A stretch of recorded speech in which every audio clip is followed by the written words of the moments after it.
Hi friends, welcome back to our channel. అందరూ ఎలా ఉన్నారు? చూడటం కాదండి, కొంచెం సబ్స్క్రైబ్ చేసుకోండి ఛానల్ని. ఏం లేదండి, మా అమ్మాయి స్కూల్లో సైన్స్ ప్రాజెక్ట్ ఎగ్జిబిషన్ జరుగుతుంటే వెళ్ళాము చూద్దామని. చూశారు కదా చిన్న చిన్న పిల్లలు ప్రాజెక్ట్ వర్క్ ఎలా చేశారో. చాలా బాగా చేశారు, నాకు చాలా నచ్చింది. అందుకే మీకు కూడా చూపిద్దాంలే అని వీడియో తీశాను. చూడండి ఒకసారి.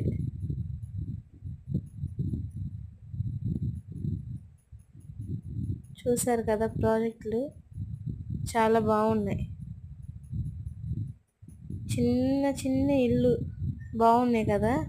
నచ్చితే ఫాలో చేయండి, లైక్ చేయండి, షేర్ చేయండి, సబ్స్క్రైబ్ చేసుకోండి ఫ్రెండ్స్ ప్లీజ్.